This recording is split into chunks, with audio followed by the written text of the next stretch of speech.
ঘটনাটি ১৯৯৫ সালের ২৪শে আগস্ট, ঈদের আগের দিন।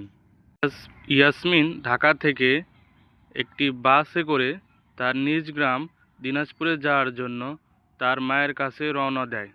সে হয়তো ভেবেছিল বাস তাকে তার গন্তব্যে পৌঁছে দেবে, কিন্তু ভাগ্যের কি নির্মম পরিহাস! বাস তাকে নামিয়ে দেয় একটি অন্ধকার রাস্তায়। নামিয়ে দেওয়ার পর বাস তার পরবর্তী গন্তব্যে চলে যায়। ইয়াসমিন দীর্ঘক্ষণ রাস্তায় দাঁড়িয়ে থাকার পর কাউকে আশেপাশে না থেকে রাস্তায় গাড়ির জন্য অপেক্ষা করতে থাকে। রাতের রাস্তায় কিছু পুলিশ ইয়াসমিনকে দেখে গাড়ি থামিয়ে তাকে জিজ্ঞেস করে তার বাসা কোথায় এবং সে কোথায় থেকে আসছে। ইয়াসমিন সবকিছু খুলে বলে। সেই টহল দিতে থাকা পুলিশরা ইয়াসমিনকে বলে তারা তাকে তার বাড়িতে পৌঁছে দেবে, তাই বলে তারা তাকে তার গাড়িতে তুলে নেয়।